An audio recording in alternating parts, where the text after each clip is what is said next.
Guys, welcome back to Rocket Gyan, my fellow space tubers, and today we have another launch from Rocket Lab. And yes, they have been doing some amazing work. We have seen a couple of launches, not couple, many launches from them in this year, and this will mark the seventh launch of 2022 for Rocket Lab. Yes, we have exciting things to do, exciting things to know about, and we'll have a look at that. Something like this also. This neutron rocket is something interesting which Rocket Lab is working on. Well, today is not the discussion for neutron rocket, but yeah, Rocket Lab, an interesting little company, is doing a great work. So, welcome to the stream. Welcome Wildflower. Welcome Jet Pilot, Ice Sand Cake, Sluneko, Jack Cream, and yep. Chocolate covered espresso beans, great non-drink sub you can carry in your bag. Just remember to look in the mirror after and not have grounds in your teeth. For sure. Thanks Wildflower, but yep, it's like you are right about that. Like around 30 minutes short of 2 a.m. So yep, it's a late. I have to stay awake for quite a long time for many launches, so this is no exception, and thank you so much Luneko for that appreciation. So yeah, now let's have a look at today's mission. So Rocket Lab, we all know what company it is, and we don't need to have a discussion about that. So moving on to this Rocket Lab's Electron rocket. So this Electron rocket is a cute little rocket, I would say this only, which is doing way beyond its expectation, way beyond its limits. And although I would say this Rocket Lab's Electron rocket and is quite expensive for its price, payload to kg to orbit, it's quite expensive, but still, since its launch cadence is like too much, like a big one, so it makes up for that. Because today customers are more into getting their satellite into orbit rather than waiting for any rideshare missions. They are willing to pay extra for that, so that's great. So let's have a look at this Electron rocket. So this is a two-stage rocket, which we all know. Let's explore it further, and we have, there you go. So this is a two-stage rocket. The first stage is powered by 9 Rutherford engines in this configuration, some similar to what we have in Falcon 9, but these 9 Rutherford engines runs on electric pump fed cycle, which is very interesting by itself, and uses RP1 and LOX as its fuel, which is pretty standard nowadays. And the second stage again is one Rutherford engine running on RP1 and LOX, again is a electric pump fed cycle, and that's why it performs a very interesting maneuver which no other rocket performs currently, which is a battery hot swap, which is again an optimization by Rocket Lab to increase their payload capacity. So yeah, that is interesting itself. And then the pairing there. So yeah, this is pretty much standard rocket, which we all know. I won't dive deep into it since we all know it. Yeah, let's just have a quick recap. So 29 launches till date. This will be the 30th launch. 149 satellites successfully deployed, and if successful, this will be the 150th satellite, which again marks an milestone. And then this is obviously only small reusable rocket, and 3 dedicated launch pad. One is in Maya, second they have acquired launch from, I guess, Florida itself, for neutron rocket.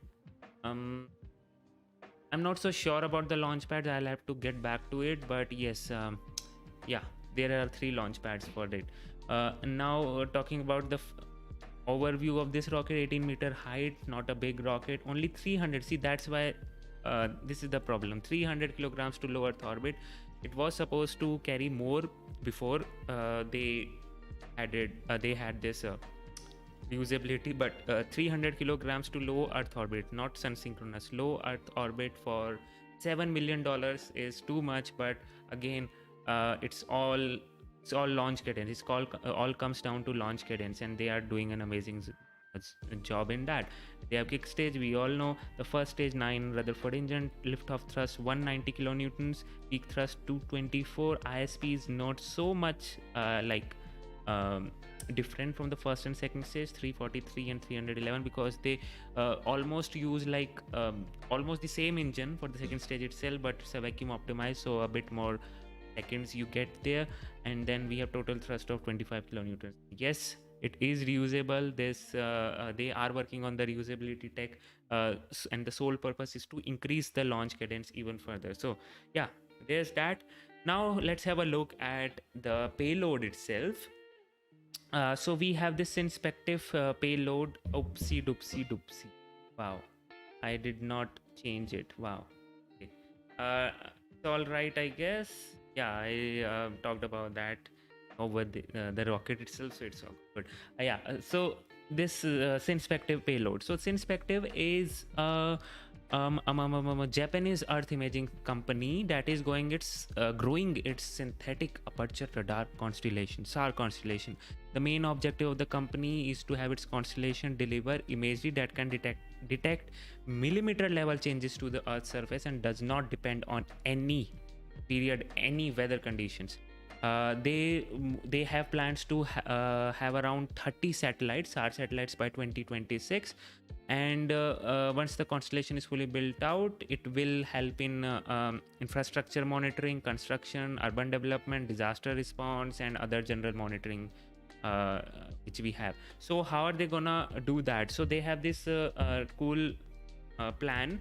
So they, you know what, they had this first generation, second generation, and third generation of satellites planned. So the first generation is Strix alpha and Strix beta.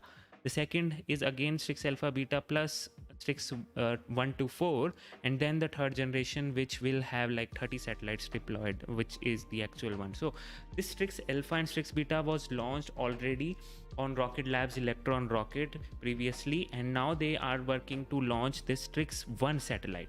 So they already had acquired the customer, this Synspective or Synspective, whatever you want to call it, is a old customer of Rocket Labs, and they already have launched Strix alpha and beta. Now they are launching the Strix 1, which is the first commercial satellite to be commercial satellite launched by Synspective. So it's like, you know, a total, most probably you can say, a technology demonstrator for the third generation satellite, and those third generation satellites will be actually be delivering the commercial services. The Strix 1 to 4 can also deliver the commercial services. That's why it is the first commercial satellite, but they need to test out all those components and everything, since it's a technology demonstrator. So if it is successful, if everything works fine, then it's all good.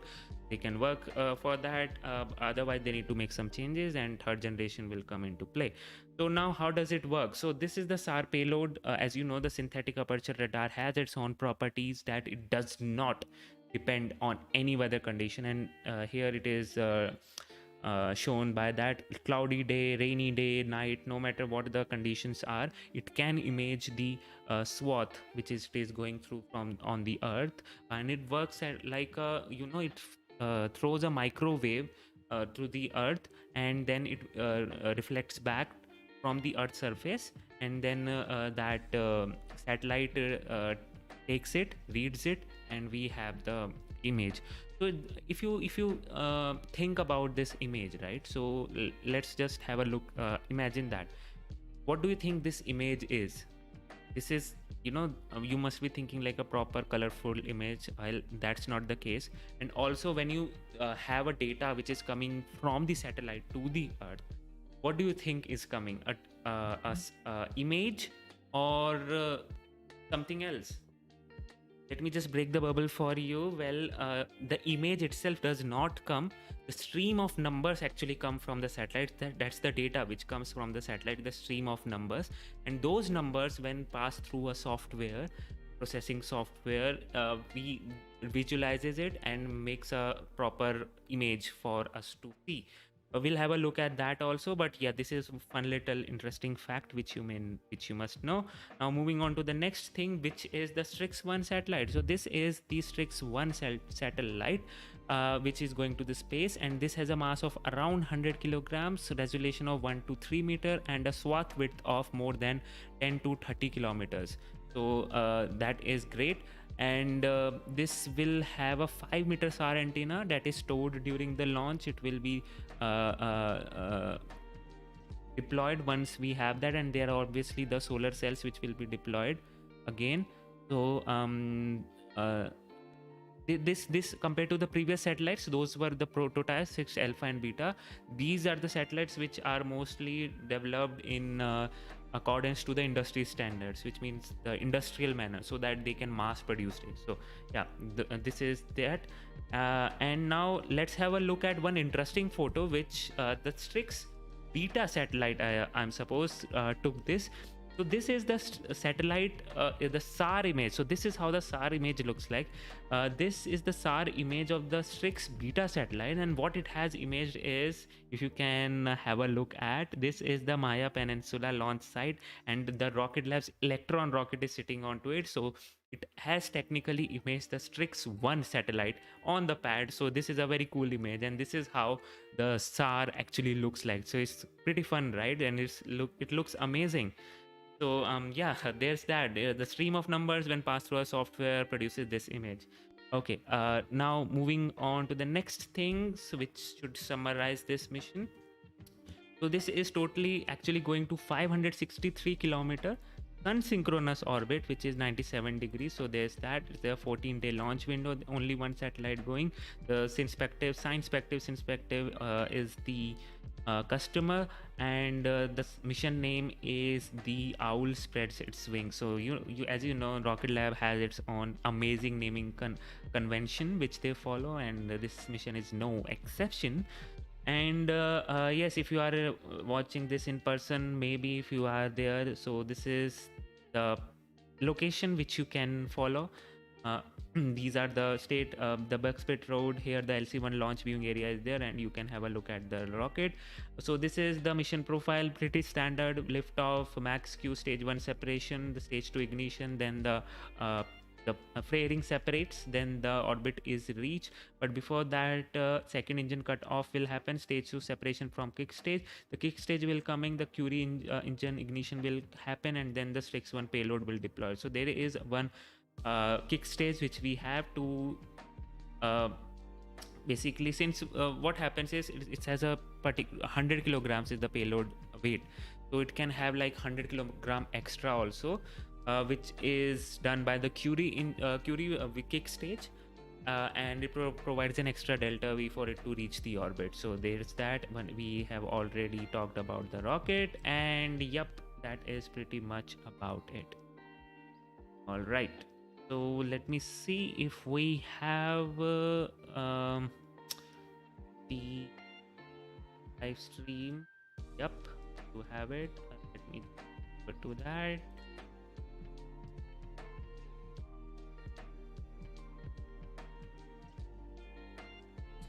Yep. All right, you will understand why that logo is there, so don't worry about it. All righty, so hey, thanks for coming in, joining in Audit Amplifier. And hey, Spaceflow, we have evening. We happy to see the launch, very crisp, modern rocket in design, light payload rocket, clean burn. Yeah, that's what is expected. So yeah, there's that. Thank you so much for it. Hey Baba Yada, welcome to the stream.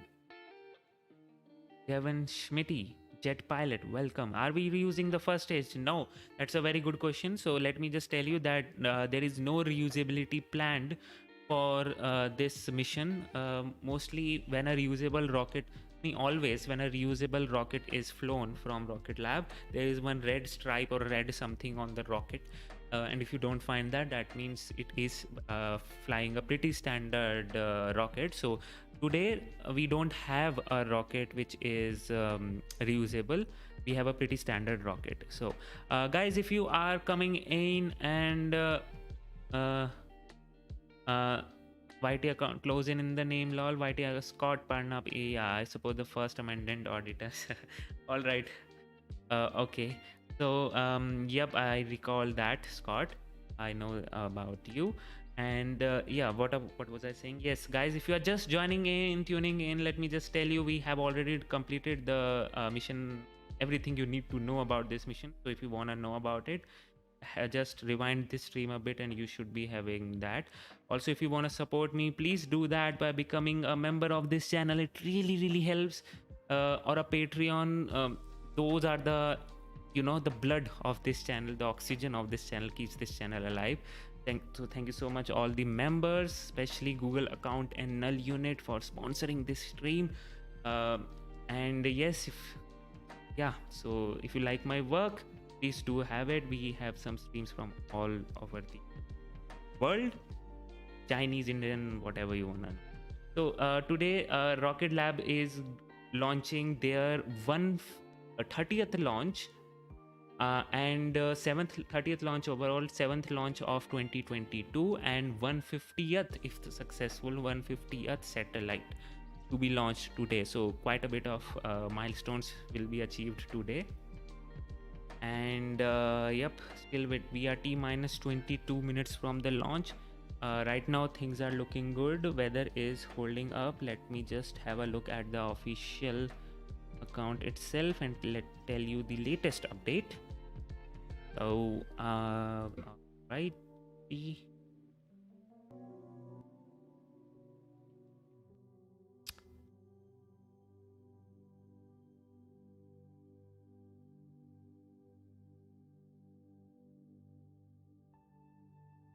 yep.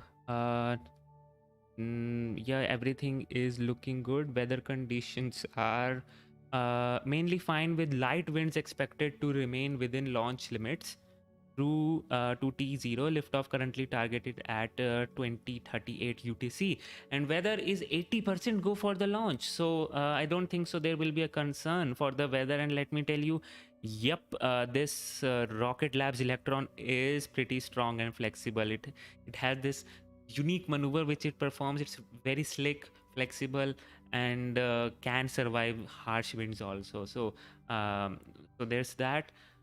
It won't have much problems with the winds. So yeah, there's that.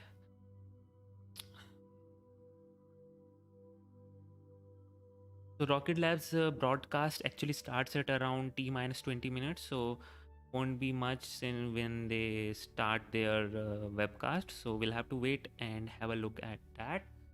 But yeah, it will have some milestones today, and I'm looking forward to that. I'm telling you, because although Rocket Lab is supposed to be a bit on an expensive side for a small set rocket, but their launch cadence is the selling factor, and their reusability. Only small set launcher which is reusable is something which is to be proud of for Rocket Labs, because reusability for a small sat is something.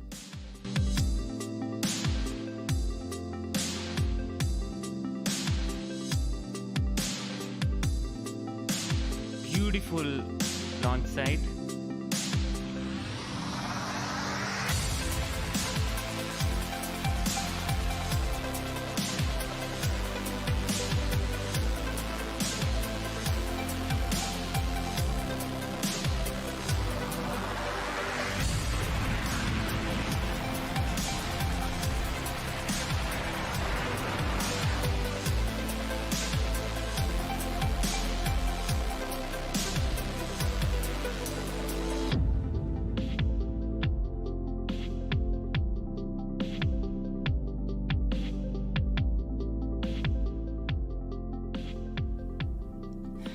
Hello from Rocket Lab's Mission Control Centre. We're live with a view of Electron on the pad at Launch Complex 1 in Mahia, New Zealand, for our 30th Electron mission, a dedicated launch for Japanese Earth imaging customer Synspective.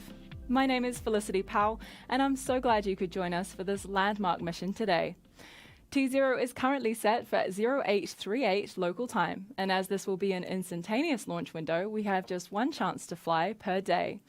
However, if we do need to stand down for any reason, we have plenty of opportunities over the next 13 days as a backup. If Synspective sounds like a familiar name, it's because they're a return customer to Rocket Lab, with today's mission being Synspective's third mission on Electron.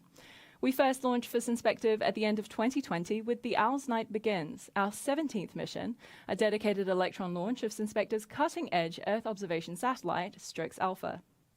And then earlier this year, we launched them again, this time part of a 3-launch series of Synspective's Strix satellites with the Owl's Night continues. The 24th Electron mission was also the first launch from Pad B at Launch Complex 1, which we'll be launching from again this morning. Operating 2 pads at Launch Complex 1 doubles our launch capacity and eliminates pad recycle time, since we can switch between pads, enabling back-to-back missions like our recent missions for the NRO. Today's mission is called The Owl Spreads Its Wings, and it's carrying Strix-1, Synspective's first commercial SAR satellite. The owl is a symbol of wisdom and luck in many cultures, including Japan. Owls also have binocular eyes, much like we do, which gives them excellent visual acuity to judge height and distances. They have extraordinary night vision and the ability to see small details from far away. Barn owls of the Strix genus can also use their asymmetric ears to hunt using sound. Yep. In a similar way, the synthetic aperture radar technology on Synspective satellites, known by the acronym SAR, uses the echo of radio waves to create 2- and 3-dimensional images with millimeter-level resolution of the Earth's surface. Because the technology does not rely on visual electromagnetic wavelengths, it can produce these high-resolution images regardless of cloud cover or daylight. This resilience makes the Strix satellites ideal for complex tasks such as disaster response in all conditions, monitoring flooding and inclement weather systems, urban development and planning, and construction and infrastructure The view monitoring. is amazing. Let's The learn more weather about is Synspective. phenomenal today, for sure.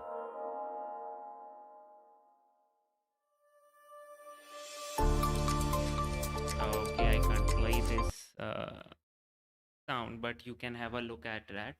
So, yeah, as I said earlier only that this is a SAR satellite, so it won't be having any problem with the weather. It can it can actually have a 3D plot of the Earth, because the SAR is like hitting the actual surface of the Earth and coming back. So it can actually plot the 3D map of the Earth with all the elevation, the depression, and all those things. So um, yeah, there's that. So SAR has potential to actually change how we view the Earth, and these private satellite companies are doing some great job. Let me just tell you, India, there is one more private company from India known as Galaxy Eye, if I recall their name correctly, which is also working on similar grounds for a SAR satellite. So we'll have to wait and see. And their launch is scheduled for 2023. So yeah, there's that. You'll have those videos and everything once you'll have those things. So yeah, don't worry about that.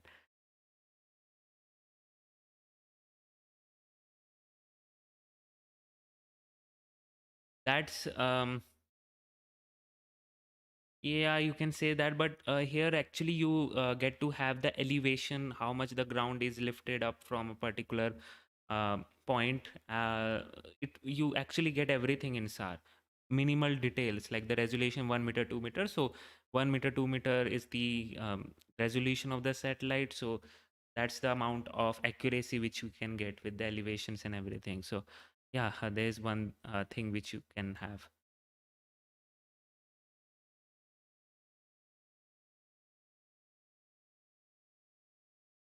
Also right now fueling is going on, and that's why the rocket is fully like black as well as white. White is nothing but a frost on the rocket. SpaceX and Rocket Lab is the company. Also Astra, like there are many companies, but there are certain companies which have a concern with the frosting of the ice, like the SLS Delta 4 Heavy. They have this insulation covering at the tank, so that that orange foam, so that the ice cannot condense there and cause some problems to the engine, because we have already seen the problem with the ice during the shuttle launch. One of the ice particle hit the rocket engines, and it was a disaster, catastrophic end. But yeah, um, so to avoid those things, they have those orange form. The H3 rocket, I suppose, will have. H2A rocket has that. Then the Ariane 5 also has a coating, protective coating. Then we have the ISRO's GSLV Mark 3 also has that coating, which does not let the ice to be formed on the surface. So there's that pretty little detail. Starship does not have that. Falcon 9 does not. Electron does not. Astra does not. Yeah, Russia, the Soyuz also does not have those coatings. So it depends on rocket to rocket, and mostly those coatings are on the hydrogen rockets. Yeah, Hydrolox rocket, and it makes sense also because in Hydrolox, both the engine, both the fuels, the liquid oxidizer as well as the fuel, liquid fuel, are cryogenic. So both will cause the tanks of both the fuel will cause the frost to form, which we don't want. And I don't know why they are just repeating this thing again and again, this commercial kind of a thing. But yeah, so I was saying, yeah, so those mostly Hydrolox rockets to have those orange form because of frost formation on both hydrogen as well as oxygen. See the Owl taking flight from Launch Complex 1 with another Synspective mission already booked for next year. Now we're coming up on the T-minus 12-minute poll when our operators will run through the go, no-go calls with the launch director. Let's listen in to Mission Control to wait for the call.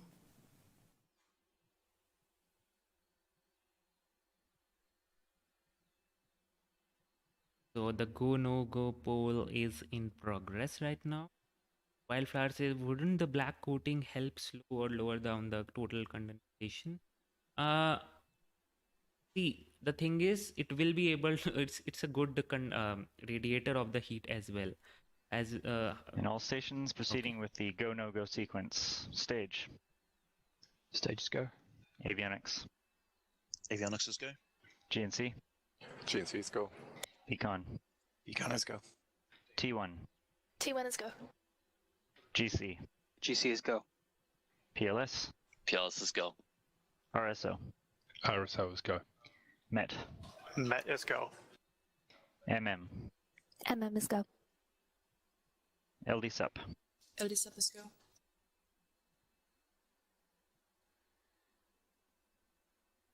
So.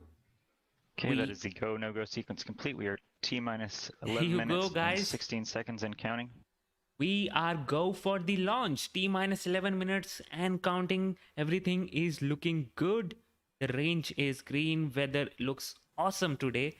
The rocket. That's confirmation from Mission Control. All systems are healthy and we're proceeding with the remainder of the count.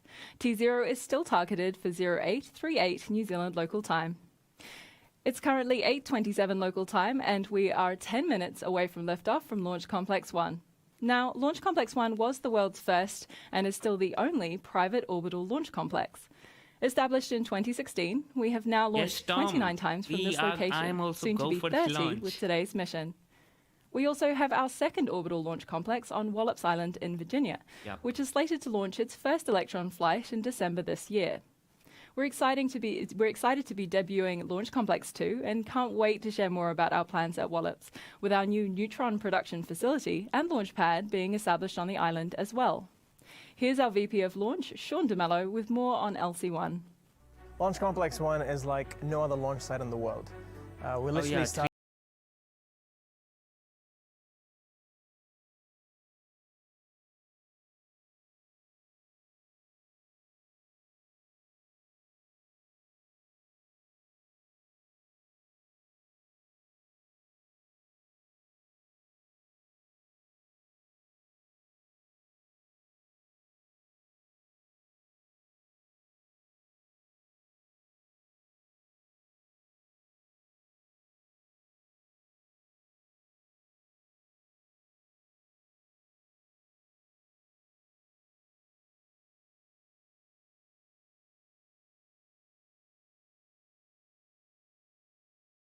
make our operation that much more efficient.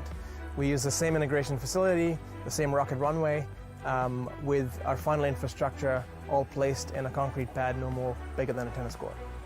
With 2 launch pads, we have doubled our capacity and reached ultimate launch flexibility. This means when a customer needs us, we've got a pad ready. From LC-1, we've flown over 100 satellites to date, all supporting everything from climate science through to international logistics, maritime surveillance, to the moon and beyond. Oh, well, yes. Okay, T minus 8 minutes, 45 seconds remaining. And talking about that question, the black coating, wouldn't it help slow down the total This condensation? bin has switched to high powerful flight. So, Stage LD mission. LD stage. Proceed with sequence 57, these stage terminal checks. yeah, so it's a normal mission control voice. So yeah, as I was saying, the black is as good as the absorber as it is the emitter. So it actually is doing the both the works. Like it is actually radiating the heat as well as absorbing the heat. So radiating the heat, which means it is able to radiate whatever the cryogenic engine is supposed to, cryogenic fuel is supposed to radiate, whatever heat that is. And yes, it kind of, you can say, slows down, but the cryogenic is like 1 minus 180 degrees. So it overpowers that black coating, All engine blips are nominal, all engines are temperatures. So it does not matter much to have a black coating. Black is mostly due to the aesthetics of the rocket and nothing else. So yes, yes, Leo, Godspeed, Electron. T minus 7 minutes and counting. Everything is looking good right now. When do you think will Rocket Lab use the entire first stage? Aurora says so. They have made a couple of milestones. They have already recovered quite a few times their Electron rocket first stage, and they recently did a hot fire stage also, hot fire run, hot fire static fire, basically for the recovered first stage engine. So and that worked perfectly fine. So yes, they are coming close, and we should be able to see some progress most probably by next year. Fully rocket, they will be able to reuse the first stage for the first time. Rutherford engine we've flown to space, and the 150th satellite delivered to orbit. All right, T minus 6 minutes and 25 seconds remaining. Things are looking good. There is no paint thick coating the carbon fiber. Yes, it Recently, is. we also conducted the first hot fire of one of our recovered Rutherford engines from the There and Back Again mission, another milestone involving Electron into the first reusable small orbital launch vehicle. Let's take a look. Yeah, this is what I was talking about.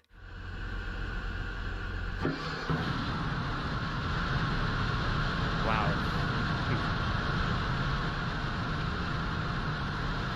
The movement of that engine is just part of our nominal test profile. With this milestone now complete, the next recovery mission is coming up later this year, and yes, we are bringing back the helicopter. So stay tuned for more details on that mission. We can't wait to share. Aurora, that must have Speaking of answered your milestone question. achievements, earlier this year, Rocket Lab held a groundbreaking ceremony for our new Neutron production complex and launch pad, which, as mentioned before, will be in Wallops Island, Virginia. Neutron is Rocket Lab's next-generation launch vehicle in development, designed to lift 8 tons of payload and to provide a tailored launch solution for satellite megaconstellations. As a reusable rocket, Neutron is designed to land back on the launch pad after a mission, and from there it would be returned to the production complex for refurbishment and reflight. While today's mission will lift off from Launch Complex 1, we'll soon be seeing a different view as we prepare for our first mission from LC-2 in Virginia. That mission, for our friends at Hawkeye 360, is currently scheduled for launch in December, and we cannot wait to see Electron headed to space through Virginia skies. With that mission, we'll be launching Electron from a total of 3 pads, supporting a rapid launch cadence and offering our customers flexibility over their launch location and orbits.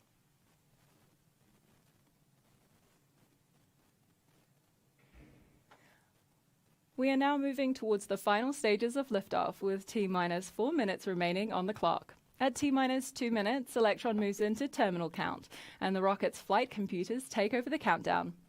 Shortly after the 2-minute mark, we should hear the call that liquid oxygen loading is complete, which means that the vehicle is fully fueled and good to go.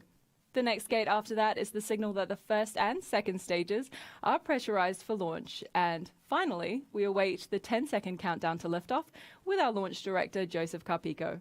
Let's listen in to Mission Control for these final steps ahead of liftoff. Yep, so T-minus 3 minute 40 seconds remaining. Everything is looking good for the launch. Range is supporting. Weather is phenomenal, and the rocket is eager to go into space. So if you are just joining in, let me just recap what this mission is all about. This is going to sun synchronous orbit, carrying one Strix-1 satellite, which is a SAR satellite and one of the first commercial satellite of the Synspective company, and it is supposed to image the Earth in using their SAR satellite. So yeah, there's that, only one, and it is having a kick stage. So there's to all stations on mission. From now on, there should be no red flags on your critical LCCs. VCON LD mission. LD VCON. Confirm all expected flight computer ASGOs are green. Confirmed ASGOs are green. And please lock the auto sequence and confirm. Confirmed auto sequence is locked.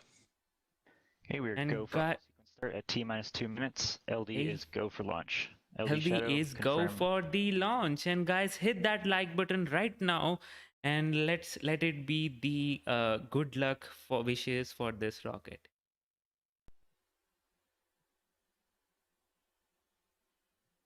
Minus 2 minutes 20 seconds remaining.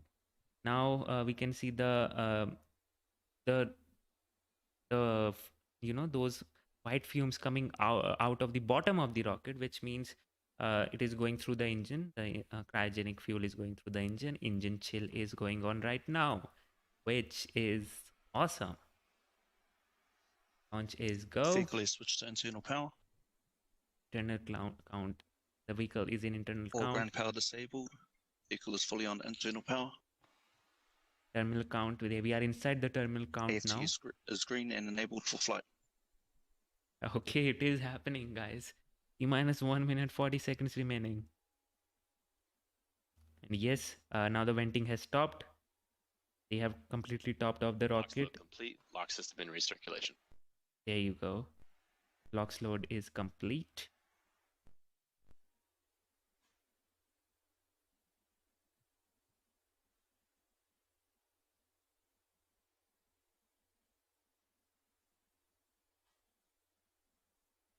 All helium anti-geysering disabled.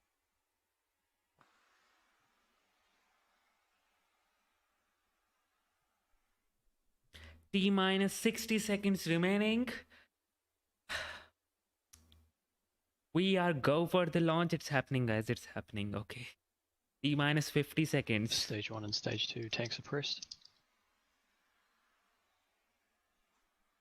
High flow engine purge enabled.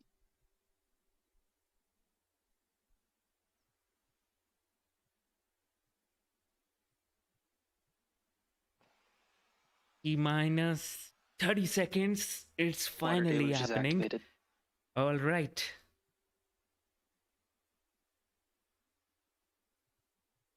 T-minus 20. T-minus 20 19, seconds and counting. 18, 17, 16, 15, 14, 13, 12, 11, 10. 9, 8, 7, 6, 5, 4, 3, 2, 1. Mission and liftoff.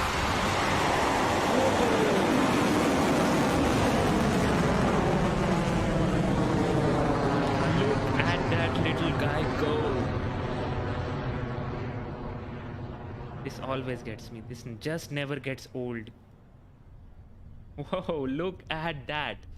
We are T plus 25 seconds. Everything is looking good. Next milestone is the max Q. Stage 1 propulsion is Our done. 30th Electron has taken to the skies, having successfully lifted off the pad at Launch Complex 1. You can see the distinctive shape of the Mahia Peninsula below as the vehicle is on its way to space, carrying our 300th Rutherford engine and 150th satellite. The next critical stage in Electron's flight is max Q, maximum aerodynamic pressure. This is when the vehicle's velocity and local air density are at their maximum and the vehicle experiences the most mechanical stress. We'll hear that call from Mission Control when Electron clears that stage of flight. Dude, this is so cool. It's finally happening. 1,400 kilometers an hour. And there you go. The max Q call out is done and dusted. Electron has successfully passed through max Q and at an altitude of just over 15 kilometers is well on its way to pass the Kármán line and enter orbit. The 9 sea-level Rutherford engines on the first stage are operating nominally, and we are approaching the next series of events in the mission. Just look at that The first pitch step after maneuver. max Q is MECO, or main engine cutoff, when those first 9 engines throttle down before shutting off completely. This slows the vehicle marginally before the first stage separates from the vehicle. Once this is complete, the second stage space-optimized Rutherford engine ignites to take the payload and kick stage the rest of the way into orbit. These 3 events happen in quick succession, so keep an eye out and listen in for the call from Mission Control. Oh, sure. And Roughly 30 that seconds. pitching maneuver, we could see that. And now the expansion of the Go exit plume, Jetons. the classic expansion of the plume is happening 40 kilometers in. Everything is looking good. 10 seconds to Miko. 10 seconds to Miko, and look at that expansion. Clean and good expansion. Just is good to see. And we have MECO confirmed. Miko is Stage confirmed. separation successful. Stage separation done. And Stage ignition ignition of the second stage. Whoa! Look at those views. Done, done, and done. With that, we've confirmed MECO, stage separation, and ignition of the space-optimized Wow. Rutherford engine on the second stage. At this point, as Electron has cleared most of Earth's atmosphere, it can also jettison the payload fairing, as it is no longer needed to protect the payload. Really love those graphics right now. It gives us those information and the fuel levels, and it looks amazing. So the next event coming up is the fairing jettison. We just saw that fairing You jettison. can see it is there on your screens. Electron's Whoa. fairing has now been ejected, with the 2 pieces falling away. Electron's second stage is continuing nominally on its way to orbit, carrying its Synspective payload, which is now exposed in preparation of deployment. The vehicle is currently reaching speeds of more than 8,000 kilometers per hour and at an altitude of 131 kilometers. Dude, this is so cool. Okay, we have seen the fairing jettison. Now the next event is the battery hot swap. The vehicle is continuing nominally on its flight to low Earth orbit, currently traveling at a speed of over 9,000 kilometers per hour and an altitude of 140 kilometers. As Electron lifted off the pad, you would have seen big clouds of what looks like smoke billowing out from under the vehicle. That's actually steam, produced as the exhaust of the engines makes contact with the water deluge. We use water to absorb the immense sound energy produced by those 9 Rutherford engines at liftoff. So there's that little fun fact for those of you who didn't know. And yep, battery hot swap is coming in. So that silver shiny thing on the top right corner, which is kind of hidden in those graphics, is the battery. And once the battery hot swap will happen, it will switch over to another battery, and this battery will go away We're from now the almost view. 5 minutes into the mission and for the Owl spreads its wings, will our be Electron flight jettisoned. for Synspective. The vehicle with payload is traveling at a speed of over 11,000 kilometers per hour, currently at an altitude of 176 kilometers, well on its way to low Earth orbit. The low Earth orbit zone, often noted as LEO, is classified by having an apogee of less than 2,000 kilometers, or approximately 1,200 miles. Stage 2 propulsion holding nominal. Is following nominal trajectory, although I think it's a bit off, but I guess it's good. The Curie engine will take care of all the things, sir. And now we shall be having approaching the battery hot swap very soon. Oh, all right. Next up is a step we refer to as the battery hot swap. The Rutherford is a unique engine in that it is powered by electric pumps, which draw energy from batteries. Once those batteries are depleted, they're just dead weight, so we shed them to swap out for a fresh one. If you watch carefully, you'll see that shiny silver battery separate from Electron soon.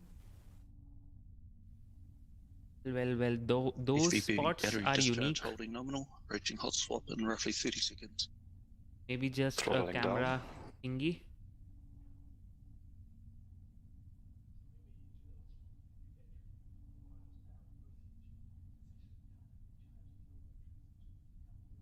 Still thrusting. Battery hot swap ish. There you go. Whoa, look at that. Them go. Hot swap You might have seen it there. Battery hot Battery. swap has been successfully completed, and a new battery is powering the second stage onto orbit. This is amazing.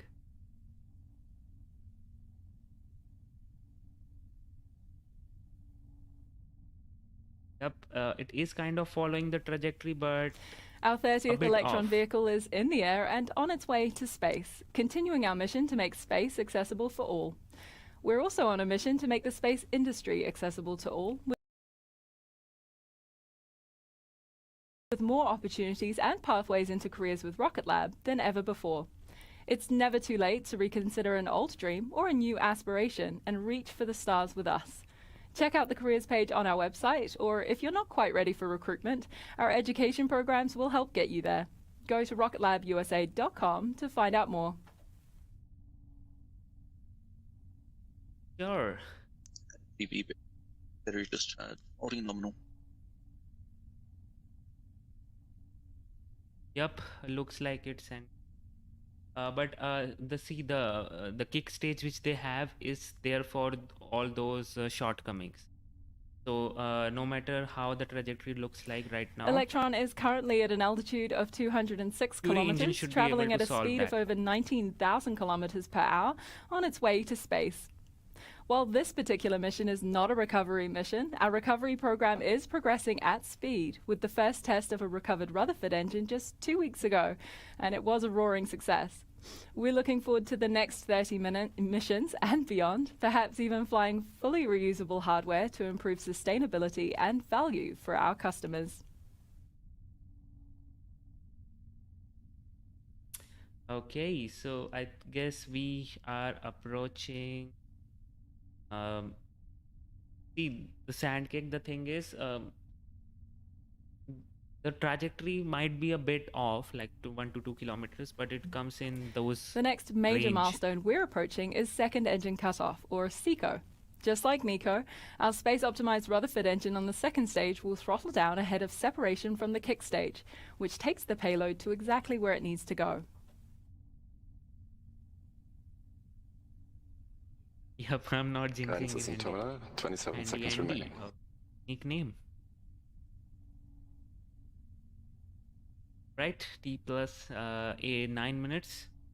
Everything is looking good, and we shall be approaching the SECO very, very soon.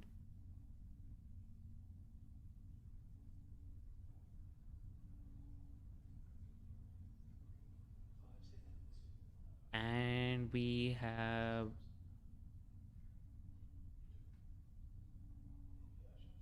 Seco SECO. confirmed. Nominal transfer orbit. Nominal transfer orbit. Stage 3 separation confirmed.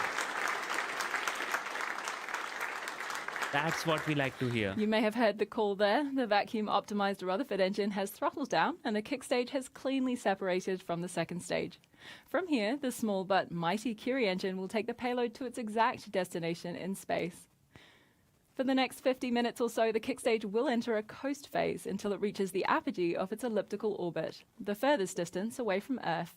From here, the Curie engine kicks in to adjust its perigee to a circular orbit at this point. Once it reaches the orbit our customer has requested, we'll deploy Synspective's Strix-1 satellite to its new home in space. We won't have a live video feed from the kick stage on this mission, but we will stay with you on this webcast to bring you a simulated view of payload deployment. We'll take a bit of a break on the webcast now, but we'll be back with you closer to payload deployment to listen in on those final moments from mission control. This last step in the mission is expected to take place at T plus 53 minutes, and we'll see you back here then. All right, so we can see the trajectory. Wow, those are the areas. Wow, so they actually have marked some areas which are kind of, I guess,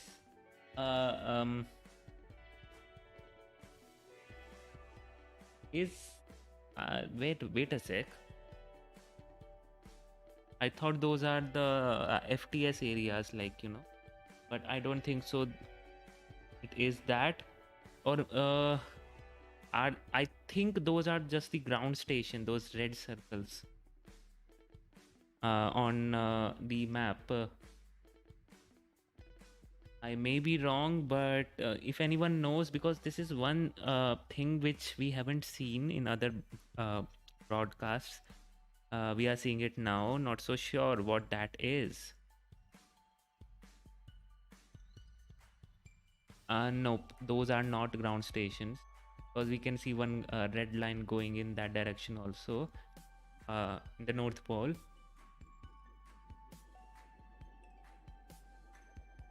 Seriously, don't know what that is.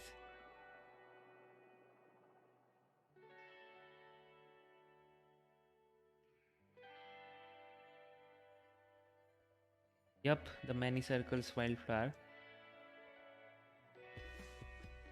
We'll have to, I'll have some research about it. For me, it looks like ground stations, but I may be wrong in that.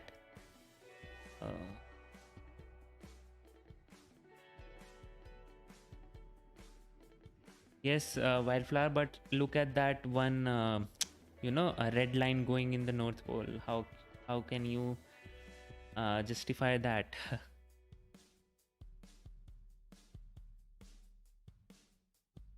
Well. So there's that. I guess we'll have to wait and see. I'll do some research, reach out to some people to for me to get to know like what that is. So yeah, but right now T plus 13 minutes, things are looking solid. Talking about that, you know, discrepancy in the trajectory. So there is some sort of this range, guys. So there's this one trajectory range, like the orbit should be in range from, let's say, 200 to 250 kilometers. So if it is falling in that range, so if even if the trajectory is a bit off, then also it is considered to be a good operational orbit. Yeah, a good, I should say, a good transfer orbit, or a good parking orbit for a rocket. And we will have to just, for the number's sake, we'll have to just say it's not a bull's eye, but still it's acceptable. So it works like that. So since they said it was a nominal transfer orbit, so they don't have any problem with the orbit which they have. It's an acceptable one. So yeah, and any shortcomings, the Curie engine will try to solve it. What I think has happened is maybe there is some the perigee is a bit high. So maybe just maybe, I'm not so sure, just maybe the apogee may be like a bit lower, but that is acceptable. So yeah.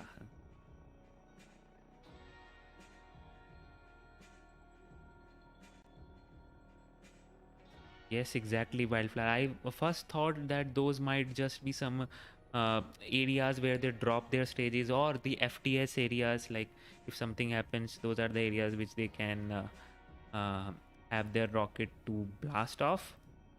But it's an interesting thing. We'll have to wait. I'll have to do some research and see like what those are.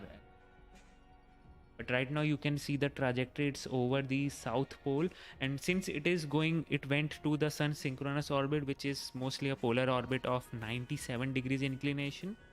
So therefore it will go towards those polar regions, which you can see right now. It is coming out of the south pole, then it will also go to the north pole, and yeah, so there's that.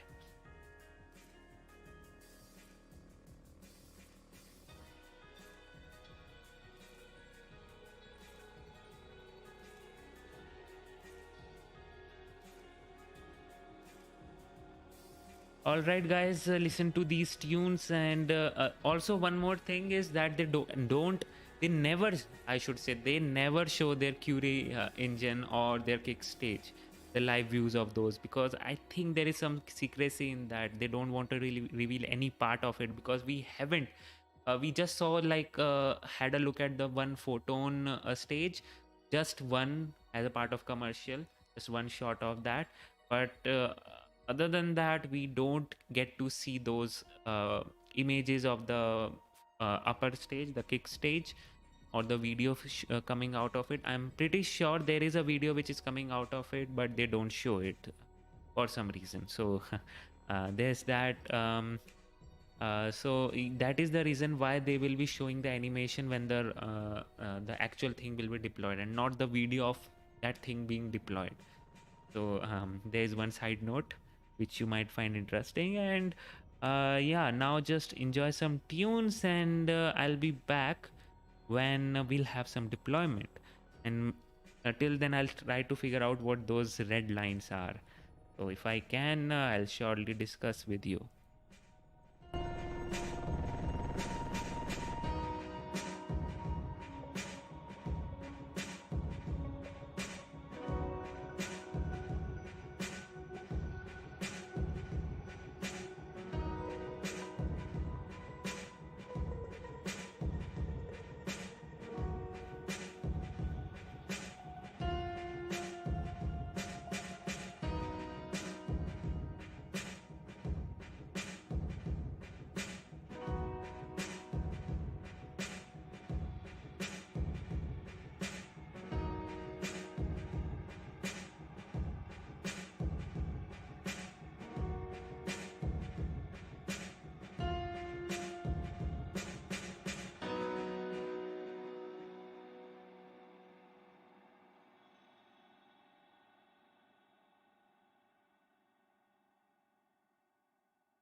All right, guys, we are back, and we are.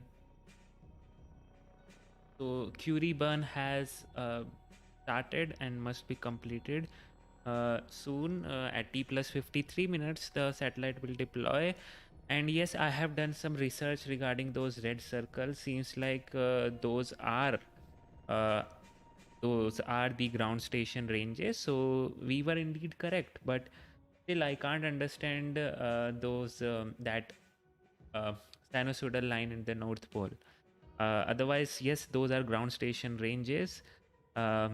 We were correct about that, but still don't know about that. The North Pole. We'll have to wait and see. Maybe just it's just there is one station in Arctic, but since this is a 2D map and not a globe, so therefore that line is looking like that. Because then anything in circle in a 3D will look like a sinusoidal wave in a 2D map. So I guess, yeah, that explains why that long line is there. So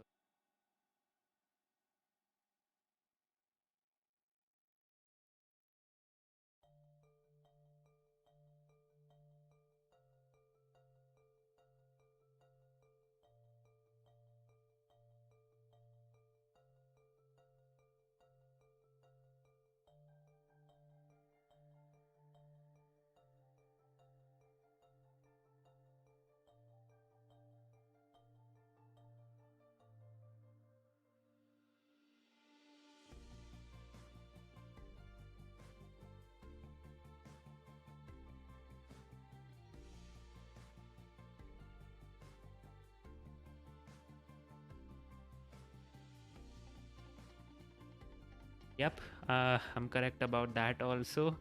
So yes, it's a 3D globe projection on 2D map. So it's a 3D projection on 2D map because of that, this curve is there. So yes, so that explains a lot. Now we are waiting for the Curie deployment. Welcome back to the webcast There of you Rocket go. Lab's 30th Electron mission. The Owl spreads its wings. If you're just joining us, today's launch included a successful on-time liftoff at 0838 New Zealand local time or 2038 UTC. The Curie engine on the kick stage is completing the burn to circularize its orbit, with Synspective's Strix-1 satellite on board. Once this maneuver is complete, we can deploy the satellite to its new home in space.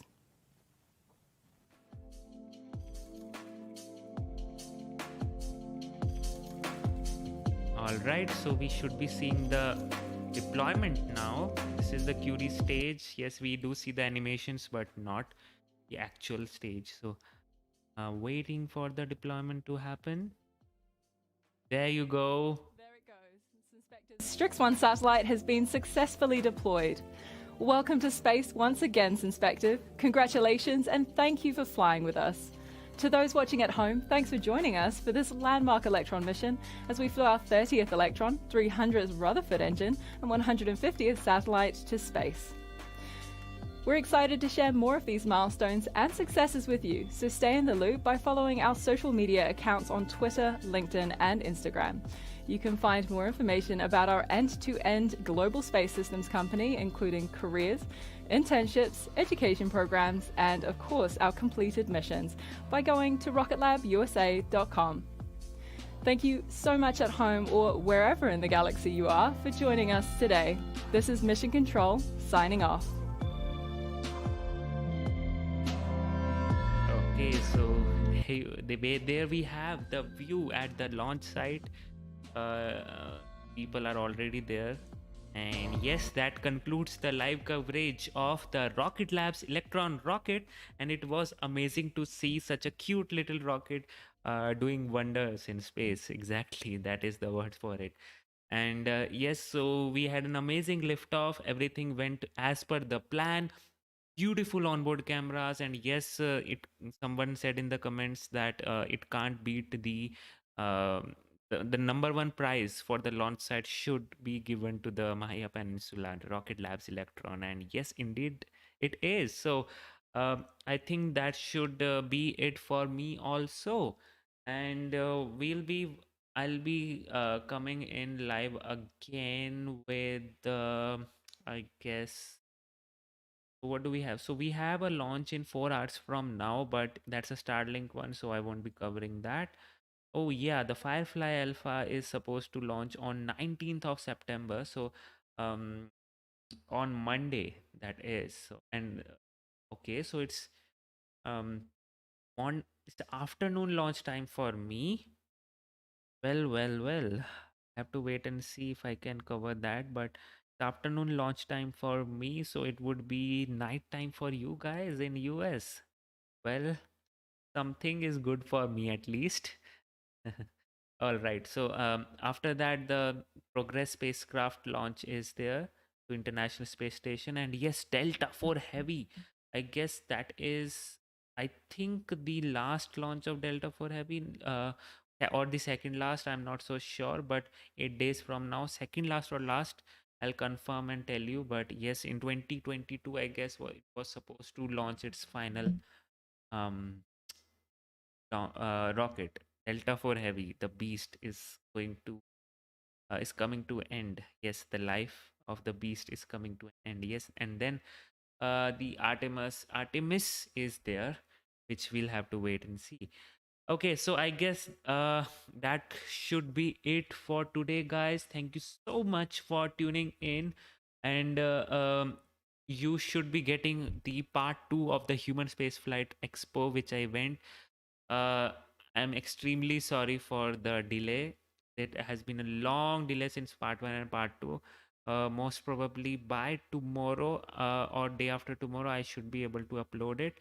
And then I'm also working on another video, which if you follow me on Twitter, you must be knowing I went to the Bangalore Space Expo. Uh, there also we discovered some amazing things, did a video out of it. uh, there are things to do, so yep, I'll have to do wait and see.